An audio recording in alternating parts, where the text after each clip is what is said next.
സിനെപ്റ്റിക്സ്, മസ്തിഷ്ക പ്രക്ഷാളനം, നാടകീകരണം എന്നീ തന്ത്രങ്ങൾ കുട്ടികളിലെ ഏത് കഴിവ് വർദ്ധിപ്പിക്കാനാണ് അധ്യാപകർ ഉപയോഗിക്കുന്നത്? ഹായ്, നമസ്കാരം. എൻട്രിയുടെ പുതിയൊരു ക്ലാസ്സിലേക്ക് എല്ലാവർക്കും ഒരിക്കൽ കൂടി സ്വാഗതം. അപ്പോൾ കേറ്ററ്റ് കാറ്റഗറി 2-ന് വേണ്ടി തയ്യാറെടുക്കുന്ന, കേറ്ററ്റ് കാറ്റഗറി 1-ന് വേണ്ടിയും കേറ്ററ്റ് കാറ്റഗറി 4-ന് വേണ്ടിയൊക്കെ തയ്യാറെടുക്കുന്ന ആളുകൾക്ക് സൈക്കോളജിയിൽ നിന്ന് കുറേയേറെ ചോദ്യങ്ങളുമായിട്ടാണ് ഇന്ന് വന്നിരിക്കുന്നത്. മലയാളത്തിലാണ് ഈ ചോദ്യങ്ങൾ, അതുകൊണ്ടാണ് ഈ കാറ്റഗറികൾ എടുത്തു പറഞ്ഞത്. കാറ്റഗറി 3-ക്കാർക്കും കേട്ടാലൊന്നും നഷ്ടമൊന്നുമില്ല, കാരണം കണ്ടൻ്റൊക്കെ എല്ലായിടത്തും നമുക്ക് ആവശ്യം വരുന്നത് തന്നെയാണ്. പക്ഷേ മലയാളത്തിലാണ് ഈ ക്വസ്റ്റ്യൻസ് ഇന്ന് ഡിസ്കസ് ചെയ്യുക. കേറ്ററ്റ് കാറ്റഗറി 3-യുടെ ക്വസ്റ്റ്യൻസ് സെപ്പറേറ്റ് അല്ലാതെ നമ്മൾ ഡിസ്കസ് ചെയ്തിട്ടുണ്ട്. അപ്പോൾ ഇത് ഒരു സെറ്റ് പ്രീവിയസ് ഇയർ ക്വസ്റ്റ്യൻ ആണ്. ഞാനിതിന് മുമ്പത്തെ ക്ലാസ്സുകളിലൊക്കെ വളരെ വ്യക്തമായിട്ട് പറഞ്ഞിട്ടുണ്ട്. നിങ്ങൾ സ്വയം ഇതിൻ്റെ ആൻസർ കണ്ടെത്താൻ ശ്രമിക്കുക. ഞാൻ പറയുമ്പോൾ പോസ് ചെയ്ത് വെച്ചിട്ട് അതിനുശേഷം എൻ്റെ ആൻസറുമായിട്ട് കമ്പയർ ചെയ്യുക. കൺഫ്യൂഷൻസ് ഉണ്ടെങ്കിൽ കമൻറ്റ് ചെയ്യുക. എന്നിട്ട് 30 ക്വസ്റ്റ്യൻസ് ഉണ്ട്. 30 ക്വസ്റ്റ്യൻസിൽ എത്ര എണ്ണം ആൻസർ ചെയ്യാൻ സാധിച്ചു എന്ന് നിങ്ങൾ സ്വയം വിലയിരുത്തുക. അപ്പോൾ ഞാൻ കൂടുതൽ സമയമൊന്നും കളയുന്നില്ല, ഒന്നാമത്തെ ചോദ്യത്തിലേക്ക് പോവാം. നിങ്ങൾ ആൻസർ കണ്ടെത്തുക. യെസ്, സിഗ്മണ്ട് ഫ്രോയിഡിൻ്റെ സിദ്ധാന്തമായ മനസ്സിൻ്റെ ഘടനാസങ്കല്പങ്ങളിൽ സൂപ്പർ ഈഗോ ഏതു തത്വത്തിൻ്റെ അടിസ്ഥാനത്തിലാണ് പ്രവർത്തിക്കുന്നത്? ഇതും ഈഗോയും സൂപ്പർ ഈഗോയും എന്തെല്ലാം തത്വങ്ങളുടെ അടിസ്ഥാനത്തിലാണ് എന്നുള്ളത് ആവർത്തിച്ച് കേറ്ററ്റിൻ്റെ എല്ലാ കാറ്റഗറികളിലും ചോദിക്കുന്നതാണ്. ഇവിടെ സുഖതത്വമാണോ, സന്മാർഗിക തത്വമാണോ, യാഥാർത്ഥ്യബോധ തത്വമാണോ, പ്രചോദന തത്വമാണോ? ഏതിലാണ് ഇത്? സന്മാർഗ തത്വത്തിൽ അടിസ്ഥാനമാക്കിക്കൊണ്ടാണ് നമ്മളുടെ ആ സൂപ്പർ ഈഗോ വരുന്നത്. അപ്പം ഏതാണ് സുഖതത്വത്തിൽ, ഏതാണ് യാഥാർത്ഥ്യബോധ തത്വത്തിൽ? അറിയണം, പഠിക്കണം, കണ്ടെത്തണം. മറന്നു പോയിട്ടുണ്ടെങ്കിൽ ആ ഭാഗം പോയി റിവൈസ് ചെയ്യണം. വളരെ ഇമ്പോർട്ടൻ്റ് ആയിട്ടുള്ള ഏരിയയാണ്. സ്ത്രീകൾ പൊതുവെ ശാരീരിക ക്ഷമത കുറഞ്ഞവരാണ്.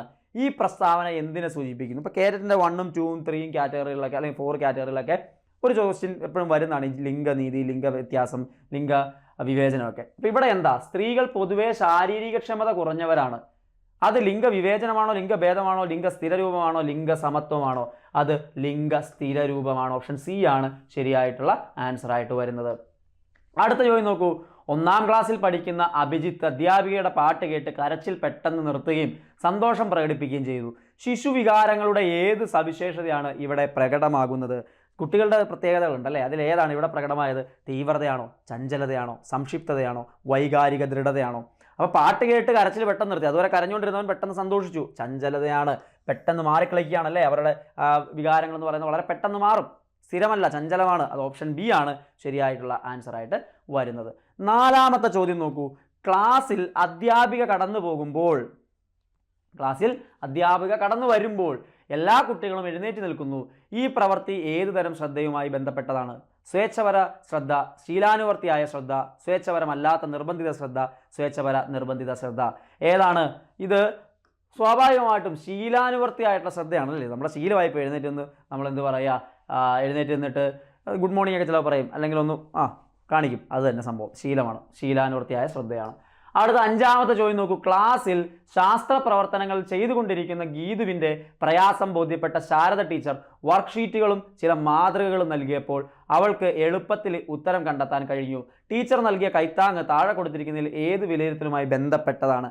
കൈത്താങ്ങ് നമുക്കറിയാം. ഇത് ഏത് വിലയിരുത്തൽ? ഈ പറയുന്ന സംഭവം പഠനത്തെ വിലയിരുത്തലാണോ, പഠനം തന്നെ വിലയിരുത്തലാണോ, പഠനത്തിനായുള്ള വിലയിരുത്തലാണോ, പഠനത്തെ ആന്തരികമായ വിലയിരുത്തലാണോ? ഏതിനായിരിക്കും ഇവിടെ സഹായിക്കുന്നത്? ശാസ്ത്ര പ്രവർത്തനങ്ങൾ ചെയ്തുകൊണ്ടിരുന്ന ഗീതുവിൻ്റെ പ്രയാസം ബോധ്യപ്പെട്ട ശാരദ ടീച്ചർ വർക്ക്ഷീറ്റുകളും ചില മാതൃകകളും നൽകുന്നത് അത് പഠനത്തിനായുള്ള വിലയിരുത്തലാണ്, പഠനത്തിന് വേണ്ടിയുള്ള വിലയിരുത്തലാണ്. ഓപ്ഷൻ സി ആണ് ശരിയായിട്ടുള്ള ആൻസർ. ഇത് എപ്പോഴും ചോദ്യത്തിൽ വരുന്ന ഒരു മേഖലയാണ്. പഠിച്ചോണം, ഓരോ വിലയിരുത്തൽ രീതിയും പഠിച്ചോണം. നോക്കൂ, പഠനത്തിനായുള്ള വിലയിരുത്തൽ, പഠനം നടക്കുന്ന സമയത്ത് തന്നെ അതിൻ്റെ ഫലപ്രാപ്തിക്കായി വിലയിരുത്തൽ നടത്തണം. അധ്യാപികയുടെയും സഹപാഠികളുടെയും സഹപാഠികളും പഠനത്തെ മുന്നോട്ട് നയിക്കുമ്പോൾ അത്തരം വിലയിരുത്തൽ നടത്തേണ്ടതുണ്ട്. വിലയിരുത്തലിൻ്റെ അടിസ്ഥാനത്തിൽ അധ്യാപികയും സഹപാഠികളും നൽകുന്ന സഹായങ്ങളും ഫീഡ്ബാക്കുകളും പഠനത്തിനായുള്ള വിലയിരുത്തലിൻ്റെ ഭാഗമാണ്. കണ്ടോ, അതിൽ നിന്നാണ് ചോദ്യം വന്നത്. പഠനത്തിനായുള്ള വിലയിരുത്തൽ തന്നെ പഠനം. അസസ്മെന്റ് ആസ് ലേണിംഗ്, അതായത് തൻ്റെ പഠനത്തെ സ്വയം വിമർശനാത്മകമായി ചിന്തിക്കാൻ കഴിയുന്ന മെറ്റാകോഗ്നിഷൻ, അതീത ചിന്തയുടെ സ്വാധീനം വരുന്നത് വിലയിരുത്തൽ തന്നെ പഠനത്തിലാണ്. നമ്മൾ തന്നെ നമ്മളുടെ പഠനത്തിൻ്റെ സ്റ്റേജും അതിൻ്റെ ലെവലും ഒക്കെ വിലയിരുത്തുകയാണെങ്കിൽ അത് ഈ കാറ്റഗറിയിൽ പെടുത്താനായിട്ട് സാധിക്കും. സ്വയം വിലയിരുത്തലോടെ നടക്കുന്ന തിരുത്തൽ പ്രക്രിയയും പഠനം തന്നെയാണ്. ഇത്തരം വിലയിരുത്തൽ ഫലപ്രാപ്തിയുള്ള പഠനം ഉറപ്പുവരുത്തുകയും ചെയ്യും. അങ്ങനെയെങ്കിൽ പഠനത്തെ വിലയിരുത്തൽ എന്താ? ഒരു വർഷത്തിൻ്റെ അവസാനം, ഒരു ടേമിൻ്റെ അവസാനമൊക്കെ, ഒരു സെമസ്റ്ററിൻ്റെ അവസാനമൊക്കെ കാലയളവിന് ശേഷം, പഠനത്തിന് ശേഷം കുട്ടിയുടെ പഠന നിലവാരം അളക്കുന്ന രീതിയാണ് പഠന പ്രക്രിയയുടെ ഓരോ പഠിതാവിനും ലഭിച്ച പഠന നേട്ടം മനസ്സിലാക്കാനായിട്ട് ഇതിലൂടെ സാധിക്കുകയും ചെയ്യും. അതാണ് പഠനത്തെ വിലയിരുത്തൽ. സമ്മേറ്റീവ് വാല്യുവേഷനൊക്കെ അങ്ങനെ വരുന്നതാണ്. അപ്പോൾ ഇത് അറിഞ്ഞിരിക്കണം. ഇങ്ങനെ ലഭിക്കുന്ന ഫീഡ്ബാക്ക് അധ്യാപികയ്ക്ക് തൻ്റെ പഠനതന്ത്രങ്ങളെയും പഠന സാമഗ്രികളെയും വിലയിരുത്താനും അവസരമൊരുക്കുന്നു. രക്ഷകർത്താക്കൾക്കും സമൂഹത്തിനും പഠനകാര്യങ്ങളിൽ സഹായിക്കാൻ സുതാര്യമായ വിലയിരുത്തലിലൂടെ സാധിക്കുകയും ചെയ്യുന്നു. വളരെ ഇമ്പോർട്ടൻ്റ് ആയിട്ടുള്ള ആശയമാണ്. അടുത്ത ചോദ്യം നോക്കൂ. സിനക്റ്റിക്സ്, മസ്തിഷ്ക പ്രക്ഷാളനം, നാടകീകരണം എന്നീ തന്ത്രങ്ങൾ കുട്ടികളിലെ ഏത് കഴിവ് വർദ്ധിപ്പിക്കാനാണ് അധ്യാപകർ ഉപയോഗിക്കുന്നത്? അതീത ചിന്ത, ബുദ്ധി, സർഗാത്മകത, അഭിരുചി. മസ്തിഷ്ക പ്രക്ഷാളനവും സിനറ്റിക്സും നാടകീകരണവുമൊക്കെ അവരുടെ സർഗാത്മകത, ക്രിയേറ്റിവിറ്റിയെ വർദ്ധിപ്പിക്കാനായിട്ട് സഹായിക്കുന്നു. ഓപ്ഷൻ സി ആണ് ശരിയായിട്ടുള്ള ആൻസർ ആയിട്ട് വരിക. അടുത്ത ചോദ്യം, അവിടെ കുറച്ച് ആരോ മാർക്കൊക്കെ മാറിക്കിടപ്പുണ്ട്. ഓർമ്മയുടെ ഘട്ടങ്ങളിൽ ശരിയായ ക്രമത്തിലുള്ളത് തിരഞ്ഞെടുക്കുക. ആരോ മാർക്ക് വിട്ടായിരുന്നു, നിങ്ങൾ ഓർഡർ നോക്കിയാൽ മതിയല്ലോ. സംഭരണം, പുനർസൃഷ്ടി, ആലേഖനം. സംഭരണം, പുനർസൃഷ്ടി, നിലനിർത്തൽ. സംഭരണം, ആലേഖനം, നിലനിർത്തൽ. സംഭരണം, ആലേഖനം, പുനഃസൃഷ്ടി. ഏതായിരിക്കും കറക്റ്റായിട്ടുള്ള ഓർമ്മയുടെ ഘട്ടങ്ങളിൽ ശരിയായ ക്രമത്തിലുള്ളത് തിരഞ്ഞെടുക്കുക എന്നുള്ളത്? സംഭരണം, അതിൽ നിന്ന് ആലേഖനം, പിന്നീട് പുനർസൃഷ്ടി എന്നുള്ളതാണ്. ഓപ്ഷൻ ഡി ആണ് ശരിയായിട്ടുള്ള ആൻസർ. രാജേഷിന് വാക്കുകൾ കേട്ടെഴുതുമ്പോൾ എല്ലാം അക്ഷരങ്ങളുടെ പദങ്ങളും വിട്ടുപോകുന്നു. വരികളും അക്ഷരങ്ങളുടെ അകലവും പാലിക്കാൻ കഴിയുന്നില്ല. രാജേഷിന് ഏതുതരം പഠന വൈകല്യം ഉണ്ടെന്നാണ് നിങ്ങൾ കരുതുന്നത്? സ്ഥിരം ചോദ്യമാണ് പഠന വൈകല്യം. അവിടെ എഴുതുമ്പോൾ ബുദ്ധിമുട്ടാണ്. ലേഖന വൈകല്യം, വായന വൈകല്യം, ഗണന വൈകല്യം, പ്രയോഗ വൈകല്യം. ഒരു സംശയവും വേണ്ട, ഓപ്ഷൻ എ ലേഖന വൈകല്യം എന്നുള്ളതാണ് അവിടുത്തെ ആൻസറായിട്ട് നമുക്ക് എടുക്കാനായിട്ട് സാധിക്കുക. അടുത്ത ചോദ്യം നോക്കൂ. സംവേദനം, പ്രത്യക്ഷണം, സംപ്രത്യക്ഷണം, പ്രശ്നപരിഹാരം എന്ന രീതിയിലാണ് ഒരു വ്യക്തിയിൽ വികാസം സംഭവിക്കുന്നത്. താഴെ കൊടുത്ത ഏത് വികാസ തത്വമാണ് ആയിട്ടാണ് ഇത് ബന്ധപ്പെട്ടിരിക്കുന്നത്? വികാസം ക്രമീകൃതമാണ്, വികാസം സഞ്ചിത സ്വഭാവത്തോടു കൂടിയതാണ്, വികാസം പ്രവചനീയമാണ്, വികാസത്തിൽ ചില നിർണായക ഘട്ടങ്ങളുണ്ട്. സംവേദനം, പ്രത്യക്ഷണം, സംപ്രത്യക്ഷണം, പ്രശ്നപരിഹാരത്തിലേക്ക് പോകുന്നത് വികാസം സഞ്ചിത സ്വഭാവത്തോടു കൂടിയതാണ്. ഓരോ സമയത്ത് കാര്യങ്ങൾ ചേർന്നാണ് നമ്മുടെ വികാസം പൂർത്തിയാകുന്നത്. എല്ലാം കൂടി ചേർന്നിട്ടാണ്, അതാണ് സഞ്ചിത സ്വഭാവത്തോടു കൂടിയാണ് എന്ന ആൻസർ വരാൻ കാരണം. അടുത്ത ചോദ്യം നോക്കൂ, ശരിക്കും നോക്കൂ. ജസ്റ്റാൾട്ട് സൈക്കോളജിയിലെ ഒരു ചോദ്യമാണ്, എപ്പോഴും ആവർത്തിക്കുന്ന ടൈപ്പ് ചോദ്യമാണ്. ചുവടെ കൊടുത്തിരിക്കുന്ന ചിത്രങ്ങൾ നിരീക്ഷിച്ച് തുല്യമായ സമഗ്രതാ ദർശനം, ജസ്റ്റാൾട്ട് സൈക്കോളജി ക്രമത്തിൽ ശരിയായതെന്ന് കണ്ടെത്തുക. ഓരോന്നും നോക്കുക, എന്നിട്ട് പരിപൂർത്തി നിയമം, സാദൃശ്യ നിയമം, സാമീപ്യ നിയമം, അതിൻ്റെ ഓർഡറുകൾ അവിടെ കൊടുത്തിട്ടുണ്ട്, വായിച്ചു നോക്കുക. ഏതാണ് പരിപൂർത്തി നിയമം, സാമീപ്യ നിയമം, സാദൃശ്യ നിയമം, തുടർച്ചാ നിയമം, സാദൃശ്യ നിയമം, സാമീപ്യ നിയമം, തുടർച്ചാ നിയമം, സാമീപ്യ നിയമം, സാദൃശ്യ നിയമം. ആൻസർ വരുന്നത് ഓപ്ഷൻ എ തന്നെയാണ്, പരിപൂർത്തി നിയമം. ഇതിനെ നിങ്ങൾ ചേർത്ത് കാണുന്നില്ലേ? അത് തന്നെ പരിപൂർത്തി നിയമം. പിന്നെ സാദൃശ്യ നിയമം, ഒരുപോലുള്ളതിനെ കൂട്ടം കൂട്ടമായി കാണുന്നില്ലേ?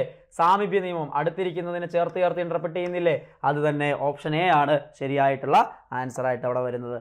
മനഃശാസ്ത്ര ഗവേഷണ ഉപാധികളും അവയുടെ ഉദ്ദേശങ്ങളും ചുവടെ ചേർത്തിരിക്കുന്നു. ശരിയായ ജോഡി തിരഞ്ഞെടുക്കുക. മനഃശാസ്ത്ര ഗവേഷണ ഉദ്ദേശങ്ങൾ, ഉപാധികൾ. നോക്കൂ, സഞ്ചിത രേഖ കുട്ടികളുടെ അവിചാരിത സംഭവങ്ങളും പ്രതികരണങ്ങളും രേഖപ്പെടുത്തുന്നു. ഉപാഖ്യാന രേഖ കുട്ടികളുടെ സമഗ്രമായ വിവരങ്ങൾ തുടർച്ചയായി രേഖപ്പെടുത്തുന്നു. പ്രക്ഷേപണ രീതി അബോധ മനസ്സിൻ്റെ വികാരങ്ങൾ അപഗ്രഥിക്കുന്നു. ക്രിയാഗവേഷണം ഒരു വ്യക്തിയുടെ പ്രശ്നത്തെ സമഗ്രമായി പഠിക്കുന്നു. സഞ്ചിത രേഖ എന്ന് പറഞ്ഞാൽ അവിചാരിതമാണോ? അല്ല, അത് സമഗ്രമായിട്ട് ഡീറ്റെയിൽ ആയിട്ട് കിട്ടുന്നതാണ് സഞ്ചിത രേഖ. അവിചാരിതമായിട്ടുള്ള പ്രത്യേക സാധനങ്ങളൊക്കെ എഴുതുന്നത് ഉപാഖ്യാന രേഖയാണ്. ക്രിയാഗവേഷണം ഒരു വ്യക്തിയുടെ പ്രശ്നത്തെ സമഗ്രമായി പഠിക്കുകയാണോ? ക്ലാസ് റൂമിൽ ഉണ്ടാകുന്ന പ്രശ്നത്തിന് പരിഹാരം കാണാൻ ഒരു അധ്യാപകൻ ഒരു റിസർച്ചറിൻ്റെ രീതിയിൽ നിന്നുകൊണ്ട് ചെയ്യുന്നതാണ് സ്റ്റീഫൻ എം കോവിയുടെ ക്രിയാഗവേഷണം അഥവാ ആക്ഷൻ റിസർച്ച്. അപ്പോൾ ഇവിടെ ഒരെണ്ണം മാത്രം ശരിയുള്ളൂ, ഓപ്ഷൻ സി ആണ്. പ്രക്ഷേപണ രീതിയാണ്, അബോധ മനസ്സിലെ വികാരങ്ങൾ അപഗ്രഥിക്കുന്നതാണ്. ഓപ്ഷൻ സി ആണ് ശരിയായിട്ടുള്ള ആൻസറായിട്ട് വരുന്നത്. അടുത്ത ചോദ്യം നോക്കാം.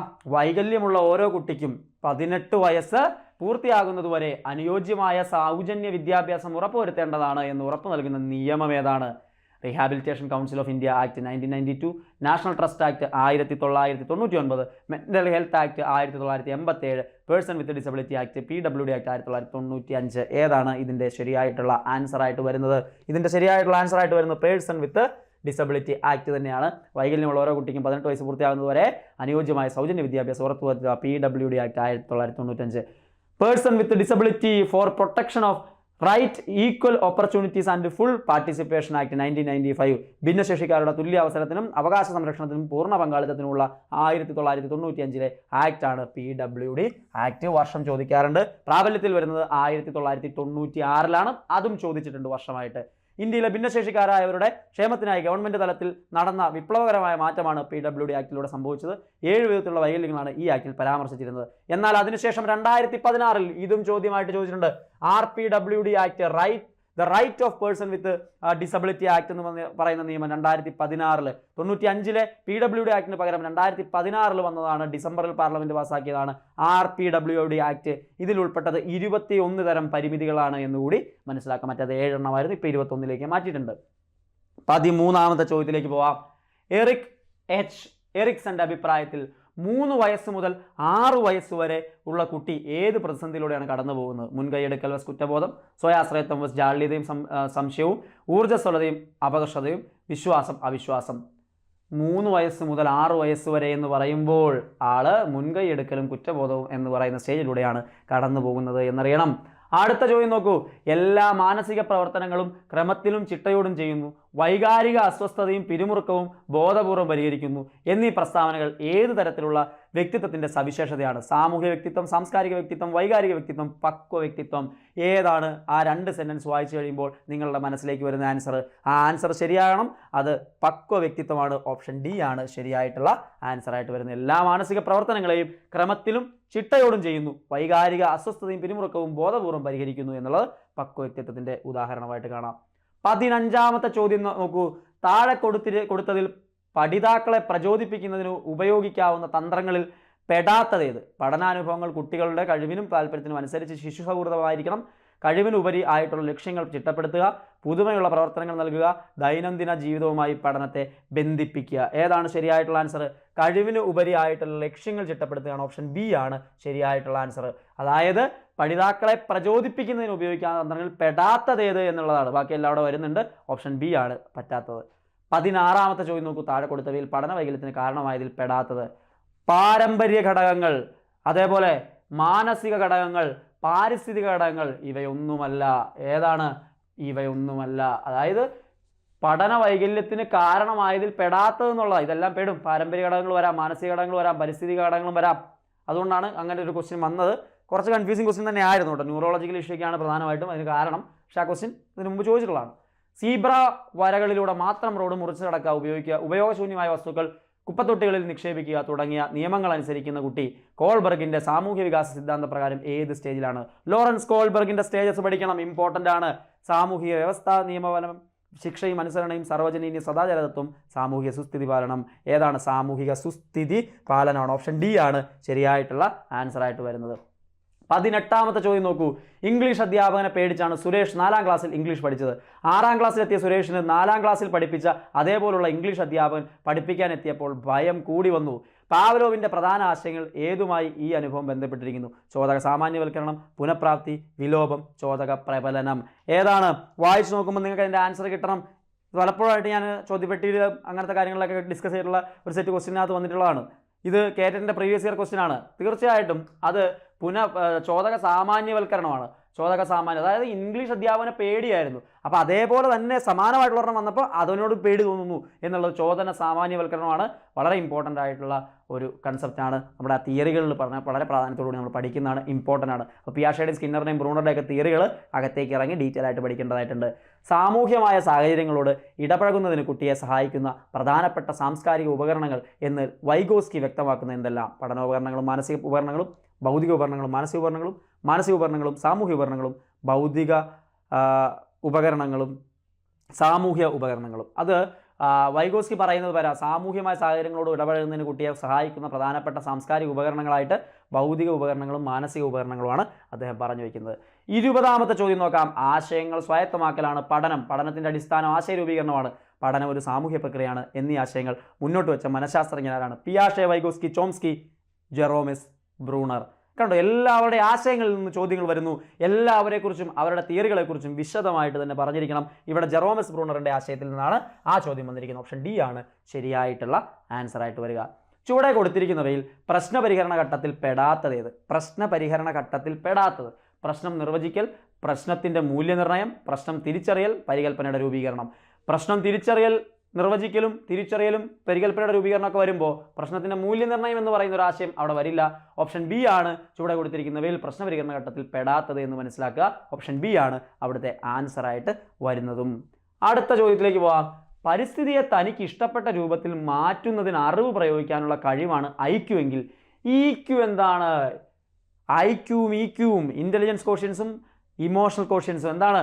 വ്യക്തിക്ക് പരിസ്ഥിതിയെ മാറ്റാനുള്ള കഴിവ്, പരിസ്ഥിതിയുമായി പൊരുത്തപ്പെടാനുള്ള വ്യക്തിയുടെ കഴിവ്, പരിസ്ഥിതിയുമായി പൊരുത്തപ്പെടാനുള്ള മാറി നിൽക്കാനുള്ള വ്യക്തിയുടെ ശ്രമമാണ്, പരിസ്ഥിതിയുമായി പൊരുത്തപ്പെടാനുള്ള വ്യക്തിയുടെ കഴിവില്ലായ്മയാണ്. ഏതാണ് അവിടെ? പരിസ്ഥിതിയുമായി പൊരുത്തപ്പെടാനുള്ള വ്യക്തിയുടെ കഴിവാണ്.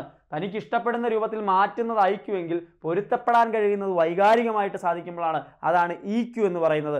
ഡാനിയൽ ഗോൾമാനൊക്കെ ഇൻട്രൊഡ്യൂസ് ചെയ്ത ഏറ്റവും പ്രധാനപ്പെട്ട ആശയങ്ങളിലൊന്നാണ്. അടുത്ത ചോദ്യം നോക്കാം. 2 പാത്രങ്ങളിൽ തുല്യ അളവിൽ പാലെടുക്കുന്നു. ഒരു പാത്രത്തിലെ പാൽ പരന്ന പാത്രത്തിൽ ഒഴിച്ച് ഏത് പാത്രത്തിലെ പാലാണ് കൂടുതലെന്ന് ചോദിച്ചപ്പോൾ പരന്ന പാത്രത്തിലെ പാലാണ് കൂടുതലെന്ന് കുട്ടി പറയുന്നുണ്ടെങ്കിൽ പിയാഷയുടെ അഭിപ്രായത്തിൽ ഏത് മാനസിക പരിമിതിയാണ് കുട്ടികൾക്കുള്ളത്? പിയാഷയുടെ ഓരോ സ്റ്റേജസിലും ഓരോ പ്രത്യേകതകളെക്കുറിച്ച് അദ്ദേഹം പറയുന്നുണ്ട്. അതിൽ ഏറ്റവും പ്രധാനപ്പെട്ട ഒരു ആശയമാണിത്. അത് കൺസർവേഷൻ ആണോ, സചേതനമാണോ, പ്രത്യാവർത്തനമാണോ, അഹംകേന്ദ്രീകൃത ചിന്തയാണോ? പാത്രത്തിൻ്റെ ഷേപ്പ് മാറുമ്പോൾ അളവിൽ മാറ്റമുണ്ടായി എന്ന് കുട്ടിക്ക് തോന്നുന്നുണ്ടെങ്കിൽ ആ കുട്ടിക്ക് എന്താ? കൺസർവേഷനാണ്. കൺസർവേഷൻ. സചേതനത്വം എന്ന് പറയുന്നത് ജീവനില്ലാത്തവയ്ക്കും ജീവനുള്ളവയുടെ പ്രത്യേകത ആരോപിക്കുന്നു. പ്രത്യാവർത്തനത്തിനുള്ള കഴിവ്, റിവേഴ്സിബിലിറ്റി, തിരിച്ചു ചിന്തിക്കാൻ പറ്റുന്നില്ല. 5+3 8 ആണെങ്കിൽ 8 - 3 5 ആണെന്ന് പറയാൻ സാധിക്കില്ല. അഹം കേന്ദ്രീകൃത ചിന്ത, താൻ കാണുന്ന പോലെയാണ് എല്ലാവരും കാണുന്നത് ഈ ലോകത്തെ എന്ന് വിചാരിക്കുന്ന രീതിയാണ്. അങ്ങനെ ഒരുപാട് വളരെ പ്രധാനപ്പെട്ട കാര്യങ്ങളൊക്കെ ഇതിൽ വരുന്നുണ്ട് എന്നുള്ളത് മനസ്സിലാക്കുക. ഓരോ സ്റ്റേജിലും ഒബ്ജക്റ്റ് പെർമനൻസും കാര്യങ്ങളൊക്കെ, വസ്തുസ്ഥൈര്യമൊക്കെ ഇത്തരത്തിൽ ചോദ്യമായിട്ട് എപ്പോഴും വരുന്നതാണ്. സൈക്കിൾ ഓടിക്കാൻ അറിയുന്ന ഒരാൾക്ക് മോട്ടോർ ബൈക്കും ഓടിക്കാൻ കഴിയുന്നത് താഴെ കൊടുത്തിരിക്കുന്നത് ഏതുതരം പഠന സംക്രമണത്തിന് ഉദാഹരണമാണ്? ശൂന്യ സംക്രമണം, ന്യൂനസംക്രമണം, അല്പസംക്രമണം, അധിക സംക്രമണം. സൈക്കിൾ ഓടിക്കാൻ അറിയുമെങ്കിൽ മോട്ടോർ ബൈക്ക് ഓടിക്കാൻ പറ്റുന്നുണ്ടെങ്കിൽ അത് അധിക സംക്രമണമാണ്. ഓപ്ഷൻ ഡി ആണ് ശരിയായിട്ടുള്ള ആൻസർ ആയിട്ട് വരിക. അടുത്ത ചോദ്യം നോക്കൂ. താഴെ കൊടുത്ത പ്രസ്താവനയിൽ തെറ്റായത് തിരഞ്ഞെടുക്കുക. ആണ് വളരെ പെട്ടെന്ന് പരമാവധി ചോദ്യങ്ങൾ നിങ്ങളിലേക്ക് എത്തിക്കാനാണ് ശ്രമിക്കുന്നത്.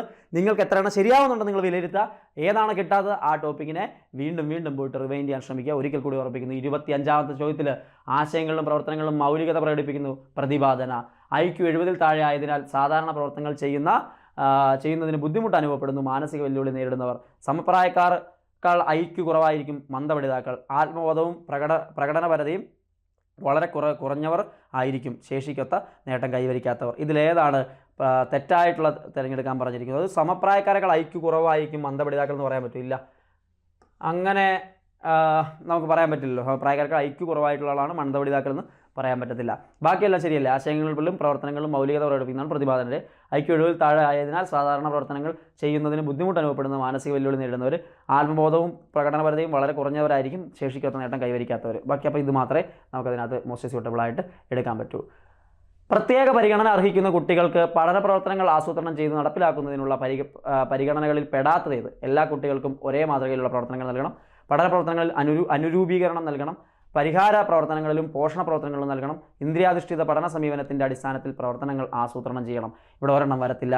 എല്ലാ കുട്ടികൾക്കും ഒരേ മാതൃക കൊടുക്കാൻ പറ്റുമോ? പ്രത്യേക പരിഗണന ഇറക്കുന്നവർക്ക് അത് ബുദ്ധിമുട്ടാവില്ലേ? എല്ലാവരും ഒരേപോലെ ട്രീറ്റ് ചെയ്യാൻ പറ്റുമോ? ഇല്ല. അപ്പോൾ അനുരൂപീകരണം കറക്റ്റാണ്. കാരണം അവർക്ക് വേണ്ട രീതിയിലുള്ള മാറ്റങ്ങൾ സിലബസിലേക്ക് ഉണ്ടാക്കി കൊടുത്തുകൊണ്ട് അവർക്ക് വേണ്ട അനുകൂലമായുള്ള രീതിയിലേക്ക് ഇങ്ങനെ കൊണ്ടുവരേണ്ടതുണ്ട് വിദ്യാഭ്യാസ സമ്പ്രദായത്തെ. അതുപോലെ പരിഹാര പ്രവർത്തനങ്ങളും പോഷണ പ്രവർത്തനങ്ങളും നൽകുക എന്നുള്ളതും ഉള്ള കാര്യമാണ്. ഇന്ദ്രിയാധിഷ്ഠിത പഠന സമീപനത്തിൻ്റെ അടിസ്ഥാനത്തിൽ പ്രവർത്തനങ്ങൾ ആസൂത്രണം ചെയ്യണം എന്നുള്ളതും ശരിയാണ്. ഓപ്ഷൻ എ ആണ് അവിടുത്തെ ആൻസറായിട്ട് വരുന്നത്.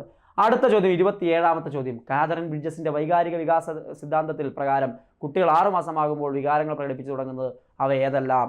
കാതറിൻ ബ്രിഡ്ജസ് ചാർട്ട് വളരെ ഇമ്പോർട്ടൻ്റ് ആണ്. ഭയം, വിദ്വേഷം, അസൂയ. ഭയം, വിദ്വേഷം, വിഷമം. ഭയം, വിദ്വേഷം, ദേഷ്യം. ഭയം, വിദ്വേഷം, ആകുലത. ഏതാ 6 മാസം ആകുമ്പോൾ വികാരങ്ങൾ പ്രകടിപ്പിക്കും? ഏതൊക്കെയാണ്? ഭയം, വിദ്വേഷം, ദേഷ്യം എന്നുള്ളതാണ് ആൻസറായിട്ട് വരുന്ന. ഓപ്ഷൻ സി ആണ്. 28ാമത്തെ ചോദ്യം. പഠനത്തിൽ പിന്നോക്കം നിൽക്കുന്ന രമേശ് മറ്റുള്ളവരുടെ അംഗീകാരത്തിന് വേണ്ടി സംഗീത മത്സരങ്ങളിൽ പങ്കെടുക്കുകയും മറ്റുള്ളവരുടെ ശ്രദ്ധ പിടിച്ചു പറ്റുകയും ചെയ്തു.